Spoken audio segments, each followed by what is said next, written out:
Hello friends, welcome. This is Neetu Kumari. तो आज का जो हमारा टॉपिक है पढ़ने का वो है सब्जेक्ट सेंटर अप्रोच। यानी कि अब जैसे आपने आजकल के टाइम पे सुना होगा कि चाइल्ड सेंटर्ड अप्रोच जो है उसको ज़्यादा इंपॉर्टेंस दी जा रही है। बच्चा जो है उसको केंद्र में रखा जा रहा है और जो भी करिकुलम बनाना है, जो भी एक्टिविटीज़ ऐड करनी है करिकुलम में, तो वो हमने बच्चे को सोच कर ही यहाँ पर रखना होता है। लेकिन आज हम जो बात कर रहे हैं यहाँ पर हम बात करेंगे सब्जेक्ट सेंटर्ड अप्रोच के बारे में। ठीक है, इसको एक टाइप से आप पुरानी प्रणाली भी कह सकते हैं, क्योंकि पहले सब्जेक्ट सेंटर्ड अप्रोच चला करती थी। लेकिन अभी आप चाहे बीएड करें, चाहे डीएलएड करें, कोई भी टीचिंग कोर्स आप कर रहे हैं, ठीक है, तो वहाँ पर ये टॉपिक आपसे ज़रूर पूछा जाता है।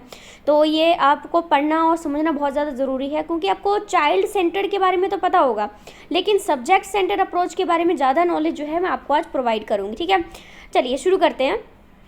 विषय केंद्रित पाठ्यक्रम डिज़ाइन का तात्पर्य उन कौशलों, विचारों और तथ्यों की समीक्षा करना है जो दिए गए विषय क्षेत्र के लिए महत्वपूर्ण है। मतलब अगर मैं इसको अपनी भाषा में टोटली समझा दूँ तो हम कह सकते हैं कि सब्जेक्ट सेंटर्ड करिकुलम या फिर सब्जेक्ट सेंटर्ड अप्रोच वो प्रोसेस होती है, वो अप्रोच होती है जिसमें सब्जेक्ट को ज़्यादा इंपॉर्टेंस दी जाती है। बच्चा उसे कर पाएगा, नहीं समझ पाएगा, ये ज़्यादा ध्यान नहीं दिया जाता।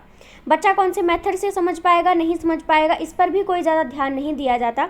बच्चे को कोई भी सब्जेक्ट जो है वो दे दिया जाता है पढ़ने के लिए, और इसमें बच्चे के पास अपना कोई खास ऑप्शन भी नहीं मिलेगा, क्योंकि कुछ ऐसे 8वीं तक, 9वीं 10वीं तक हमारे पास ऐसे विषय, बहुत सारे ऐसे सब्जेक्ट हमें दे दिए जाते हैं जो कंपलसरी होते हैं।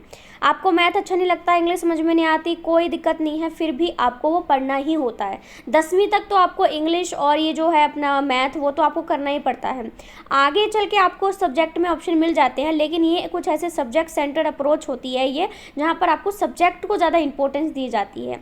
ये देखा जाता है, वैसे तो सही भी होता है, क्योंकि अगर बच्चा हर अपनी मर्जी से बोल दे कि नहीं मुझे मैथ समझ में नहीं आ रहा, तो वो बचपन से मैथ को नहीं पढ़ेगा। जबकि हम रियल लाइफ मैथ का इतना ज़्यादा इस्तेमाल कर रहे होते हैं, इसलिए हमें मैथ जो है कंपलसरी वे में रखा हुआ होता ही है। ये वैसे ही इंग्लिश को भी रखा होता है, जो कि ज़रूरी भी हो जाता है। बच्चों को हर एक सब्जेक्ट के बारे में पढ़ना ज़रूरी होता है। आप इसको नेगेटिव भी ले सकते हैं, लेकिन नेगेटिव के पीछे जो पॉजिटिव भाव छिपा हुआ है वो हम ज़रूर देखेंगे। जैसे हमारे घर में भी होता है, हमारे पेरेंट्स जो हैं काफ़ी सख्त होते हैं, काफ़ी स्ट्रिक्ट होते हैं, लेकिन उनके पीछे भाव होता है कि आपको हेल्प करना ही होता है उनका, ठीक है, आपका भला करना ही वो चाहते हैं। तो वैसे ही है कि सब्जेक्ट सेंटर में आपको बहुत सारे सब्जेक्ट पढ़ने को ज़बरदस्ती भी दिए जाते हैं कंपलसरी के नाम पर, लेकिन वो आपके लिए पढ़ना बहुत ज़्यादा ज़रूरी होते हैं। ठीक है, अब हम बात करेंगे nature of subject centre approach. Subject centre approach में सबसे पहले आता है रिजिड करिकुलम। रिजिड करिकुलम इसलिए कहा जाता है क्योंकि इसमें जो सब्जेक्ट आपको रख दिए जाते हैं वो आपको पढ़ने ही पड़ते हैं, जैसे कि मैं अभी आपको बता भी चुकी थी। ठीक है, जैसे आप विज्ञान सब्जेक्ट को ले लें, ठीक है, हमारी जो साइंस है वो भी समझ में नहीं आती, बहुत ही पल्ले से, मतलब दिमाग से तो ऊपर की बात जाती है वो, लेकिन फिर भी क्या होता है कि आपको वो पढ़नी ही पड़ती है। इसलिए कहते हैं कि सब्जेक्ट सेंटर्ड अप्रोच जो होता है वो थोड़ा सा रिजिड करिकुलम होता है, वो उसको काफ़ी क्लासेस तक तो सेम ही रखा जाता है, बदला नहीं जाता, और भी किसी सब्जेक्ट में आपको ऑप्शन भी नहीं मिलता है। फिर है कॉम्बिनेशन ऑफ बेसिक कॉन्सेप्ट। जो आपके बेसिक कॉन्सेप्ट होते हैं उनको वहाँ पे इसमें शामिल किया होता है। ठीक है, जैसे मैथ पढ़ाना, इंग्लिश पढ़ाना, साइंस पढ़ाना, हिंदी पढ़ाना। कुछ पंजाबी बच्चे होते हैं जिन्हें हिंदी पढ़ने में भी बहुत ज़्यादा दिक्कत होती है, क्योंकि वो पंजाबी में कंफर्टेबल होते हैं। तो 8th के बाद आपको जो है वो लैंग्वेज में ऑप्शन मिल जाता है कि आप हिंदी लेंगे या फिर पंजाबी लेंगे, होम साइंस लेंगे। ये कुछ बेसिक चीज़ें हैं जो आपको वहाँ पर पढ़ाई जाती हैं।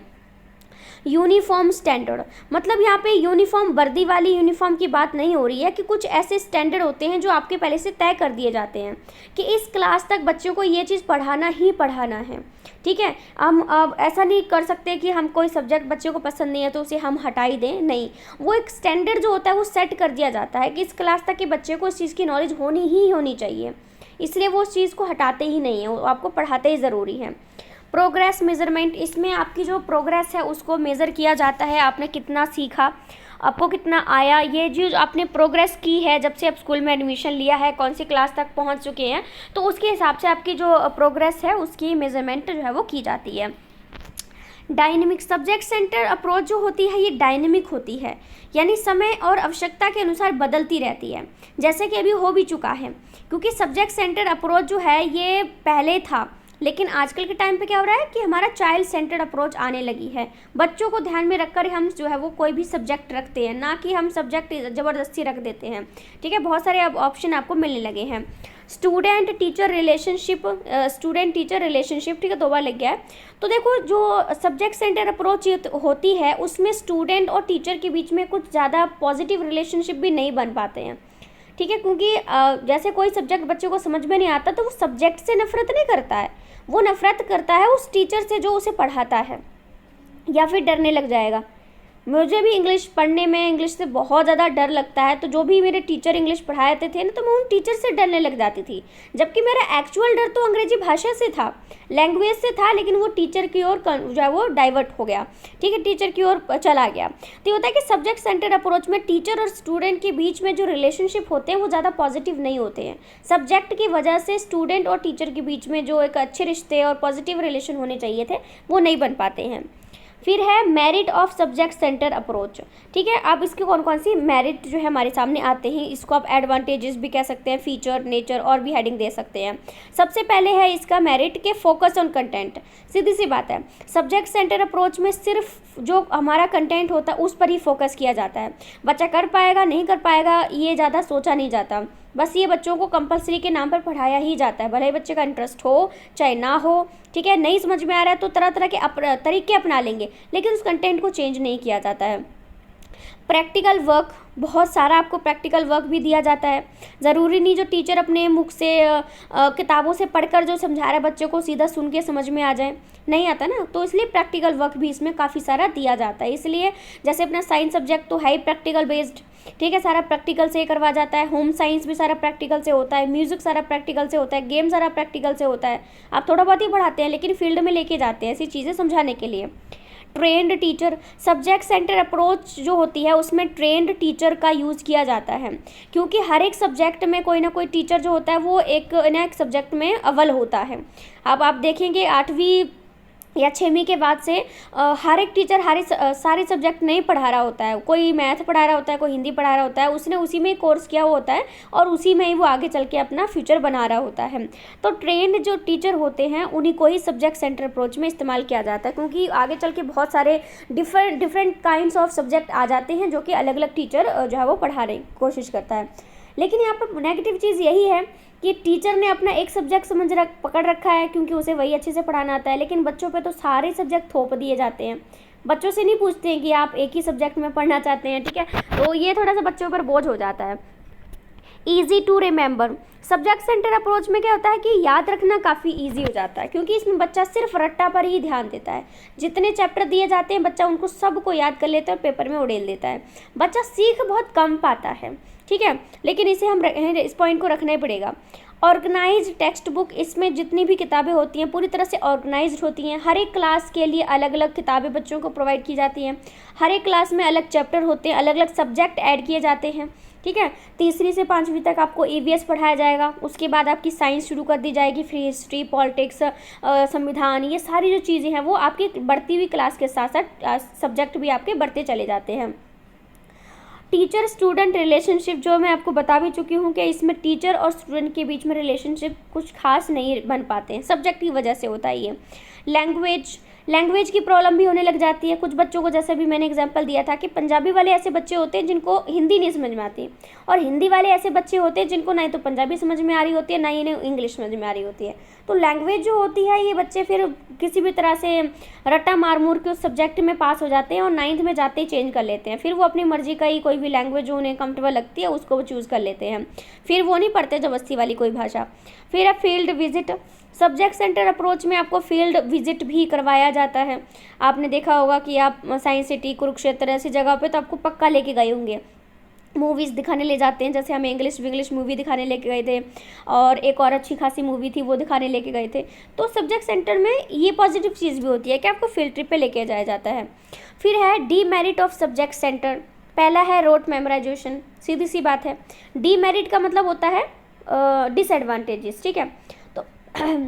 तो पहला है रोट मेमोराइजेशन। देखो जब सब्जेक्ट सेंटर अप्रोच हम करते हैं ना तो उसमें रोट मेमोराइजेशन इनके रट्टा बहुत ज़्यादा होता है, क्योंकि बच्चा इतने सारे सब्जेक्ट होते हैं सबको समझना बहुत मुश्किल होता है। बच्चे की उम्र भी कितनी होती है कि इतना सारा कुछ समझ पाए, तो बस पास होने के लिए वो सिर्फ रट्टा मार लेता है और पेपर में जाके पास हो जाता है। बस उसने उस सब्जेक्ट में क्या सीखा उसको नहीं समझ में आता कुछ भी। बच्चा है क्या करे भाई, 10वीं 12वीं जब तक आप स्कूल में होते हो इतना भी आपका माइंड डेवलप नहीं होता कि आप सारी चीज़ों को समझ पाएँ। आप कुछ ही चीज़ों को समझ पाते हैं। हम लोग बड़े भी हो जाएं तब भी हम किसी एक ही चीज़ में अच्छे हो पाते हैं, सारी चीज़ों में नहीं हो पाते हैं। सुसाइड मैंने यहाँ पे इसलिए लिखा है क्योंकि कुछ बच्चे ऐसे होते हैं जिनको कोई सब्जेक्ट समझ में नहीं आ रहा होता और ज़बरदस्ती वो पढ़ाए जा रहे हैं, बोर्ड के एग्ज़ाम आते हैं, बच्चा हो जाता है फेल। मैथ की वजह से बहुत बच्चे फेल होते हैं और उसकी वजह से सुसाइड भी बहुत होती है क्योंकि बच्चों को वो नहीं समझ में आ रहा होता और पेरेंट्स को लगता है कि बच्चा बस शरारत कर रहा है, वो समझना ही नहीं चाहता है। भाई बच्चे को नहीं आ रहा है वो मैथ, भाई तुम और तरीके किसी भी तरह से उसको समझाने की कोशिश कर लो, उसको नहीं समझ में आ रहा तो वो नहीं आएगा उसको। तो इसी वजह से क्या होता है कि सब्जेक्ट थोप दिए जाते हैं बच्चे पर और उससे वो नहीं हो रहा होता है, नहीं समझ में आता है, फेल हो जाता है, फिर सुसाइड के अलावा ऑप्शन उसके पास नहीं बचता है। अगर पेरेंट्स और स्कूल अच्छे से ऐसी चीज़ों को लेकर बच्चों को जागरूक करवाएं कि नहीं सब्जेक्ट समझ में आ रहा है, कोई बात नहीं, फेल ही हुए हो, कौन सी ज़िंदगी आपकी ख़त्म हो चुकी है, इस तरह से कुछ बच्चों को मोटिवेट करें तो वो सुसाइड नहीं करेंगे। लेकिन आजकल के इन्वायरमेंट में ऐसा कुछ नहीं मिलता है। बच्चे को पेरेंट्स, टीचर और ट्यूशन बस स्ट्रेस ही दे रखा है। बच्चा अपना एंजॉय भी नहीं कर पाता, कोई दोस्त भी नहीं होता उसके पास क्योंकि वहाँ स्कूल से ट्यूशन, फिर आके होमवर्क, फिर सुबह चले जाना, ये बच्चे की रूटीन हो चुकी है। नो इंटरेस्ट इन स्टडी, फिर क्या होता है जब सब्जेक्ट समझ में नहीं आता तो बाकी चीज़ों में भी उसका पढ़ने का मन बिल्कुल ही ख़त्म हो जाता है। वो स्कूल जाने से ही मना कर देता है कि नहीं मुझे नहीं जाना स्कूल, मुझे ये सब्जेक्ट समझ में नहीं आता, ये टीचर अच्छे से नहीं पढ़ाता है। अब वो पेरेंट्स तो ये कहते हैं अच्छा टीचर को पढ़ाना नहीं आता तो कि ये क्या बोल रहा है, क्योंकि पेरेंट्स ना बच्चों को बिल्कुल पागल ही समझ लेते हैं। बच्चा अपनी फीलिंग शेयर कर रहा है तो समझो भाई, उसको बच्चा कुछ तो कह रहा है ना, उसने कुछ सीखा होगा, क्या पता सही में टीचर नहीं पढ़ा पा रहा हो उस सब्जेक्ट को, तो बच्चे को नहीं समझ में आता, उसकी सारी पढ़ाई से इंटरेस्ट खत्म हो जाता है, फिर वो नहीं पढ़ता। पैसिव लर्निंग होती है। एक्टिव लर्निंग क्या होती है, जहाँ पे आप इंटरेस्ट लेके पढ़ रहे होते हैं, जवाब देते हैं टीचर को जब वो कुछ पूछता है। पैसिव लर्निंग में टीचर आता है, पढ़ा के चला जाता है, आप बस सुनते हैं, वो एक कान से सुनते हैं दूसरे से निकाल देते हैं क्योंकि आपके दिमाग तक वो बात जा ही नहीं रही होती है। फिर है प्रेशर कंप्लीट सिलेबस। देखो सब्जेक्ट सेंटर में इतने सारे सब्जेक्ट होते हैं और हर एक सब्जेक्ट में कम से कम, अब मैंने भी किताबें पढ़ना शुरू करी हैं तो 20 से ऊपर तो सब्जेक्ट हैं ही हैं, सॉरी 20 से ऊपर चैप्टर है हर एक सब्जेक्ट में। अब देखो कितना सारा प्रेशर बच्चे के ऊपर होएगा, बच्चे को भी वो सिलेबस कवर करना है और टीचर को भी करना होता है। और बहुत सारे टीचर सिलेबस कवर करने के चक्कर में बहुत सारे चैप्टर पढ़ाते ही नहीं है, वो कहते हैं खुद ही पढ़ लेना, क्योंकि उनके पास खुद ही टाइम नहीं होता है। भाई टीचर के पास बहुत सारे एक्स्ट्रा चीज़ें भी दे देते हैं, एक अकेला बंदा क्या ही कर सकता है, ठीक है। तो ये जो हमने पॉइंट अभी कवर किया है ये हमारे डिमेरिट्स मेरिट्स, ठीक है। तो सब्जेक्ट सेंटर्ड अप्रोच जो है मुझे लगता है आपको अच्छे से समझ में आ गई होगी। बाकी कोई चीज़ नहीं समझ में आए तो मुझे कमेंट करके आप आराम से बता सकते हैं। So thank you so much friends, thank you.